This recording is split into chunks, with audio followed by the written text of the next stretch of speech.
Okay, so today we're going to go over analyzing graphs of rational functions. This is from section 4.5. It's not going to be too bad of a section because everything we do is kind of tied into these 7 steps or 7 ideas they want you to focus on from rational functions. So it's kind of a continuation of 4.4. So I'm going to go through with you guys on a couple problems and just kind of show you what's expected of you to be able to find. Okay, so it says factor and find the domain of R of X. Write R of X in lowest terms and basically simplify your function. Locate the intercepts and use multiplicity to determine behavior of the graph near the x-intercept.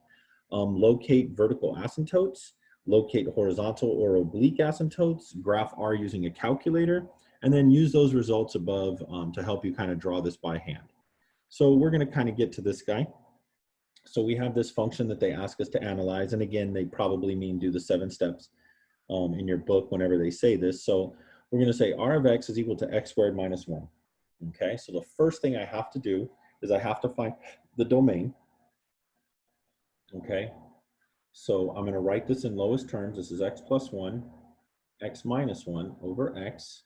So our domain, and let's call this, you know what, let me do this over here. I want to make it nice. So let's do step 1,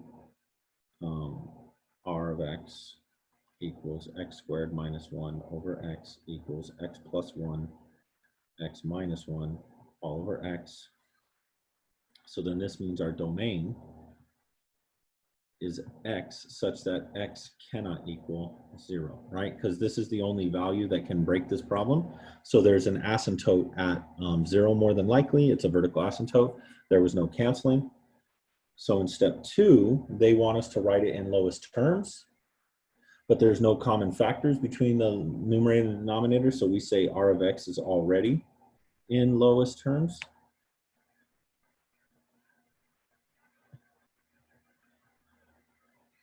Okay, step 3, they want us to locate the X and Y intercept. So again, if you guys didn't have a chance, pause the video and write all these down, right? You want these in your notes. And then we're going to locate the intercepts and multiplicity of those intercepts, okay? So we know that X squared minus 1 equals 0. So then X plus 1, you know what, I'll write it out. X plus 1, X minus 1 equals 0. So then X equals 1 and X equals negative 1. So those are both multiplicity of 1, right? So multiplicity of 1, multiplicity of 1. So that means they're odd multiplicity. Oops. So they're going to go through the x-axis. So we know that this goes through. I think in your homework they say it touches, meaning that it touches it and then bounces back up. So these are going to go through the x-axis because they're odd multiplicity.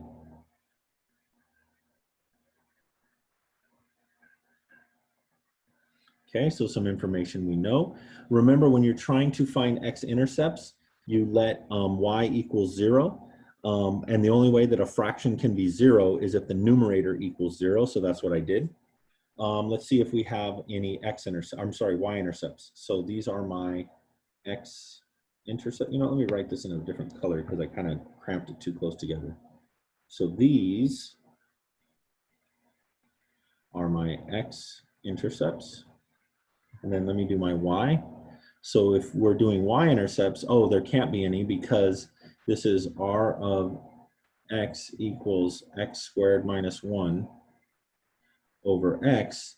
But the only thing that would, when you're trying to find the y-intercepts, you let x be 0. So we can't plug 0 into this problem because we get undefined. So y-intercept, we're just going to put none. Okay, so no y-intercepts, but there is 2 x-intercepts.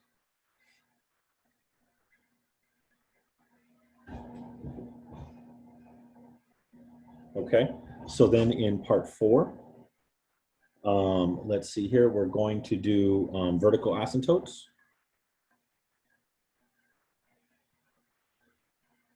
Okay, so vertical asymptotes. Well, in order to find vertical asymptotes, we always look at the denominator. Okay, so we know that the denominator has x equals to 0. Oops.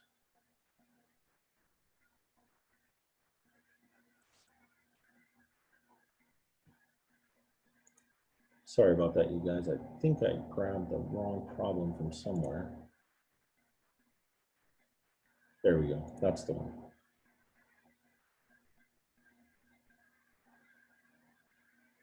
So the real zeros of the denominator are when x equals 0.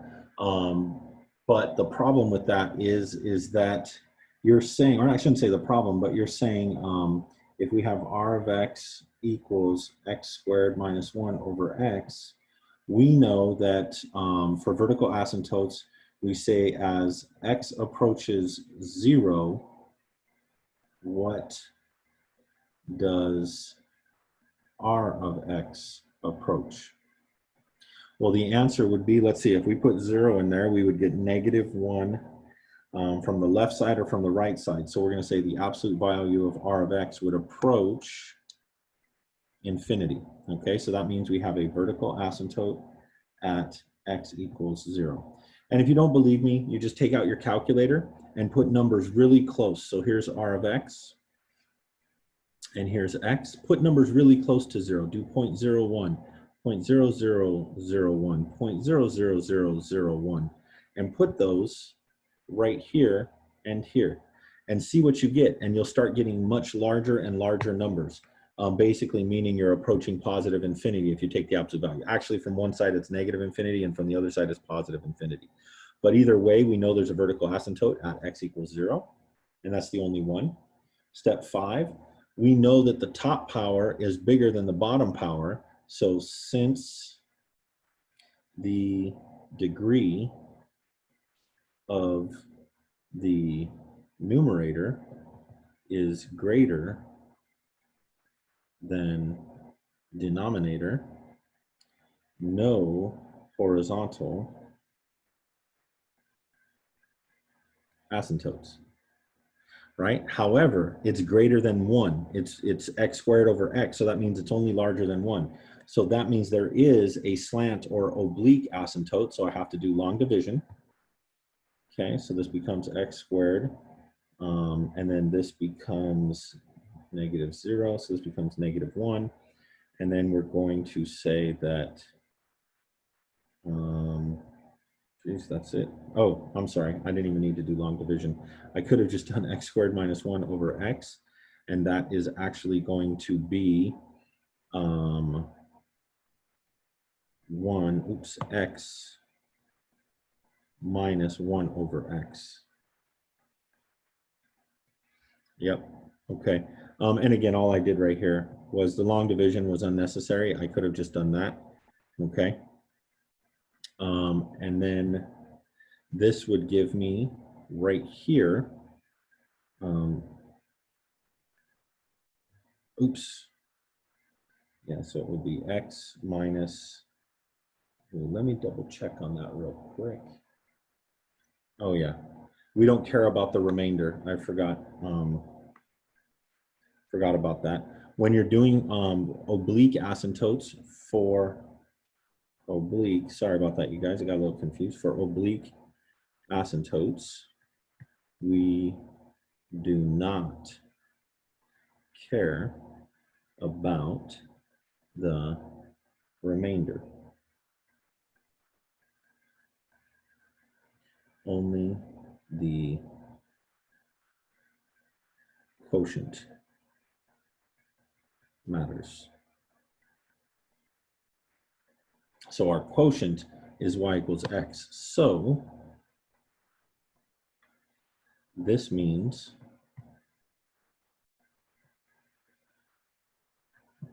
that y equals x is the oblique asymptote. Okay, so now let's take out our calculators on calc. Let's kind of get a rough sketch of what it looks like on our calculator.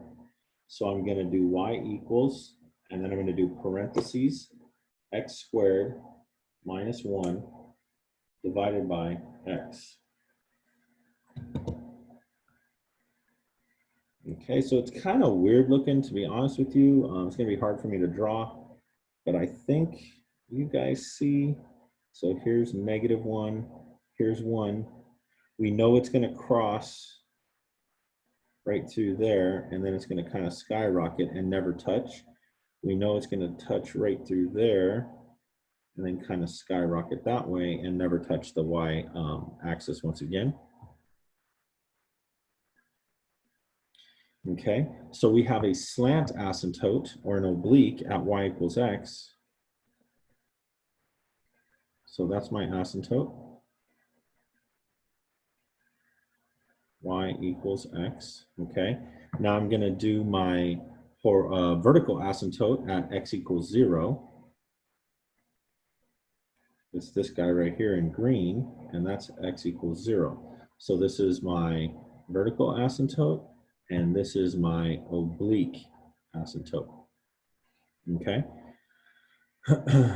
And I basically kind of did step 6 and 7. Okay, sorry about that.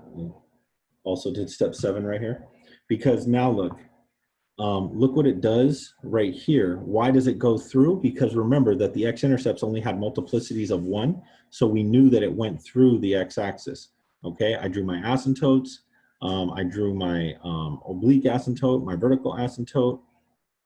You know, we could talk about maybe even end behavior. It's comparable to, you know, the line y equals x. You know, so there's a lot of things that we can talk about with this problem. But in general, the goal of it is to get a graph and to understand why there's asymptotes and why there's slant asymptotes and everything like that. So let's look at another one. That one was from your book. This one is, I think, it's a little bit harder than the one. So let's analyze again.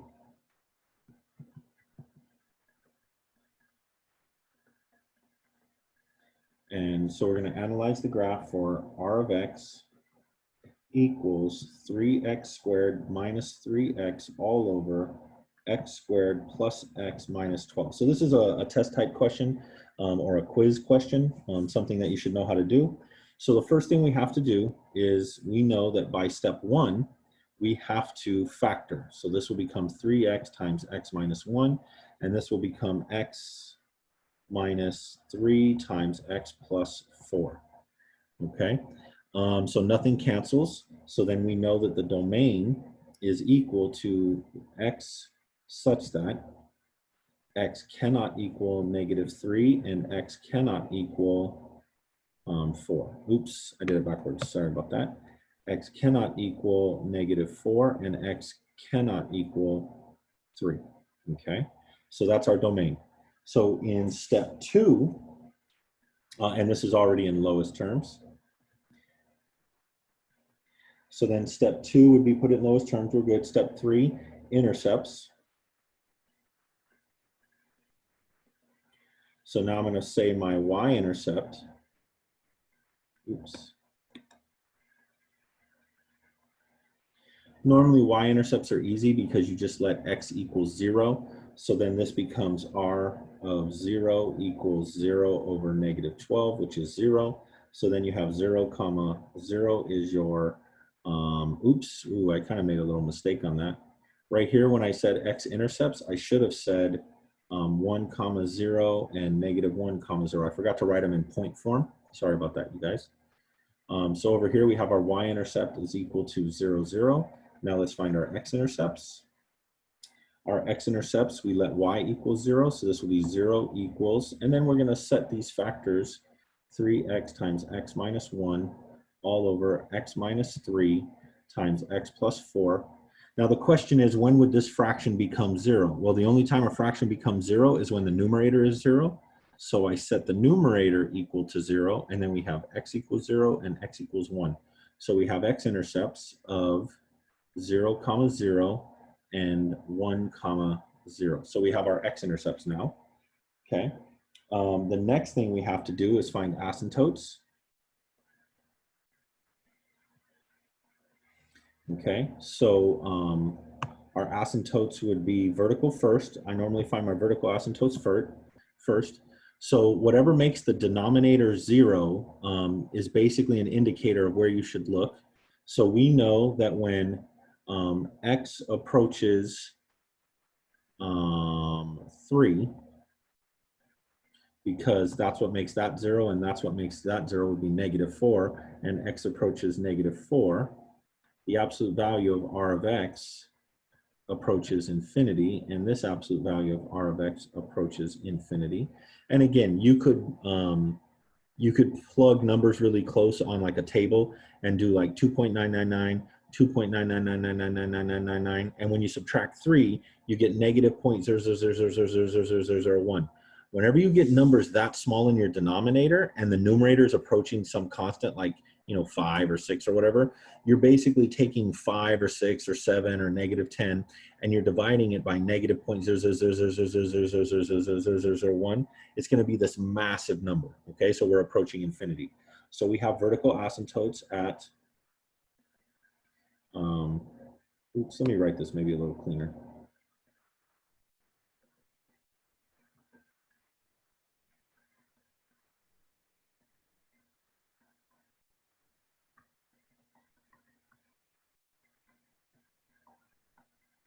Okay, now we got to find horizontal.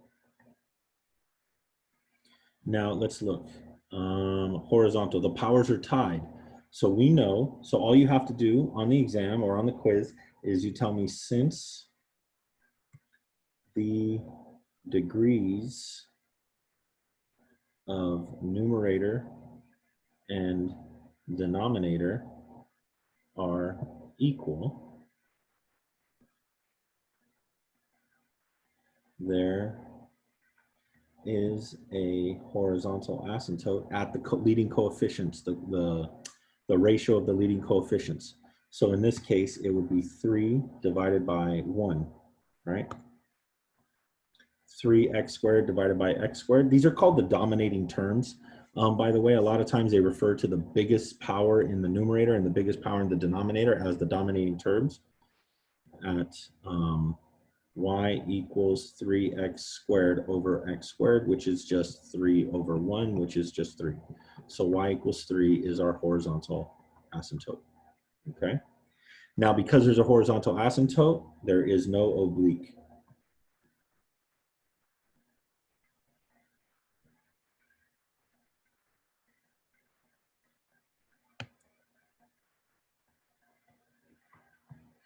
There cannot be both. There cannot be a vertical, a horizontal and an oblique. There must be an oblique, or I shouldn't say there must be. There can be an oblique and no horizontal, or there can be a horizontal and no oblique.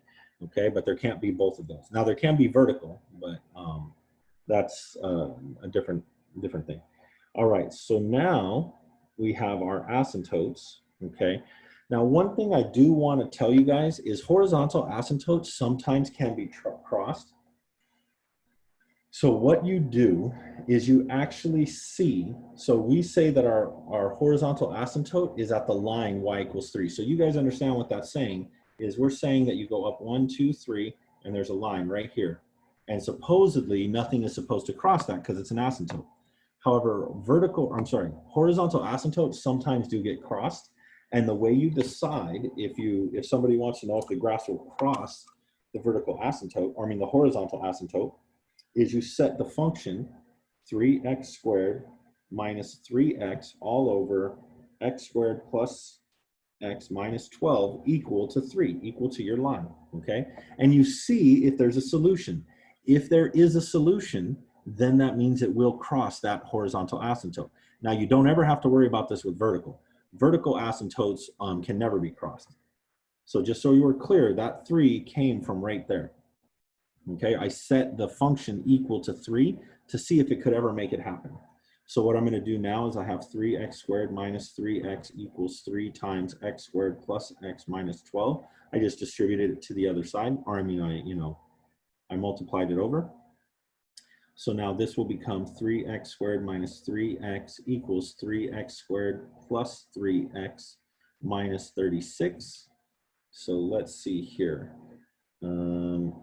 Let's move all the x's to one side, I guess. So this will be minus 3x squared minus 3x squared. This will be minus 3x.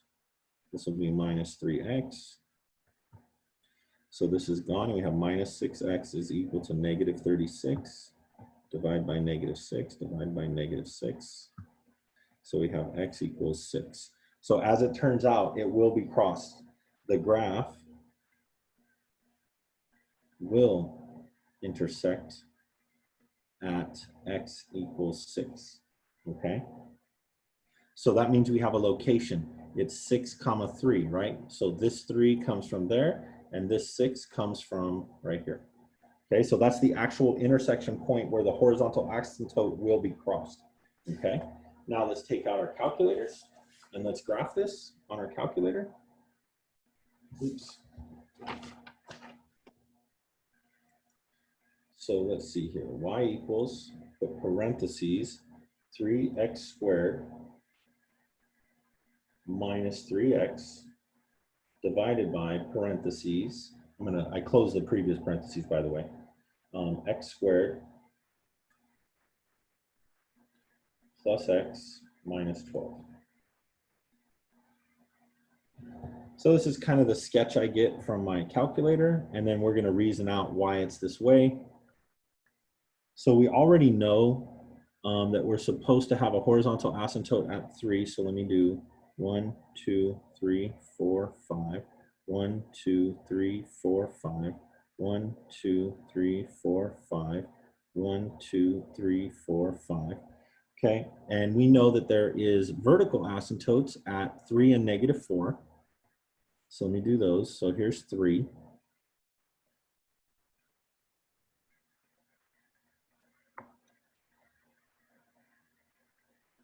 Okay, so there's a vertical, and then -4.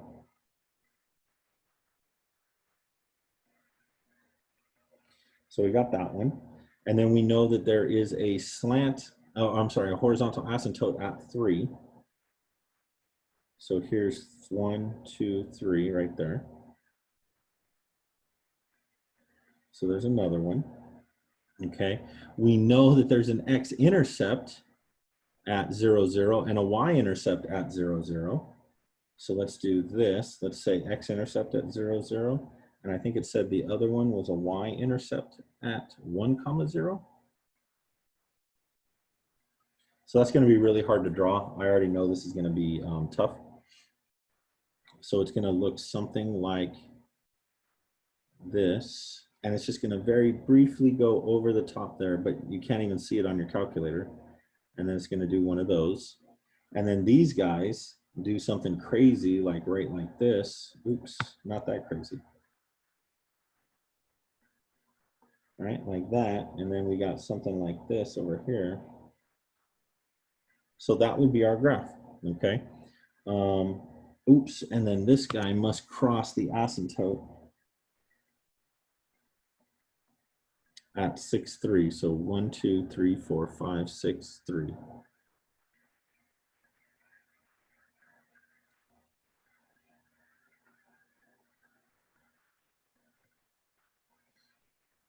Okay, so we got something like that.